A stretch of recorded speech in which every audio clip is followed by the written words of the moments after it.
Hey everyone, welcome to another episode of Renton Reflects. There are a number of films featuring werewolves that exist out there. Some that may be considered great, and there's some that may be considered not so great. This one I might put into the latter category. Before I can explain what I mean by that, let me give you a rundown of what happens in the story.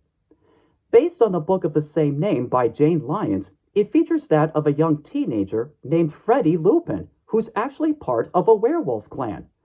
When it comes time for his initiation to become an official werewolf, to everyone's surprise, he's been given the form of a small poodle. Fortunately, he's been given a second chance until the next moonrise to prove himself worthy of becoming a wolf.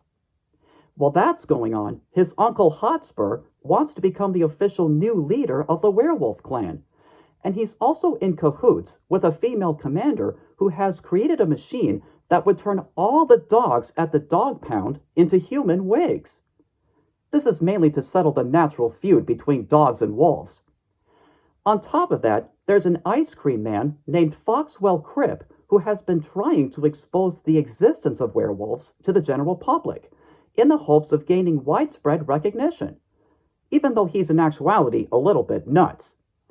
It's up to Freddy and his new dog friends to set things right so that Freddy could attempt to become the true wolf he wishes to be. At a glance, it sounds like there's a lot going on in the plot, but you can still pretty much follow it.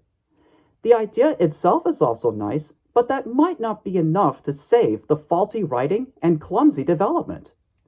This may be considered a prime example of a film that had its fair intentions of what it was going for, but may have tried a little too hard in meeting all the necessary criteria for quality entertainment.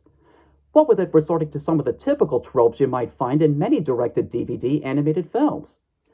Take, for example, how it would sometimes throw in potty humor for the sake of getting the giggles out of little kids. Not to mention the semi-predictability in some of the gags and parts of the story. To put it simply, it's not 100% perfect. I could see some little kids liking it, though personally, I doubt everyone is willing to howl along for the adventure. If I were to give this film a rating on a scale between 1 and 10, I'd give it a 4.5. The way I see it, it's kind of bad, but it's tolerable enough to sit through. Thus concludes my review. Thanks for watching, and I'll see you next time.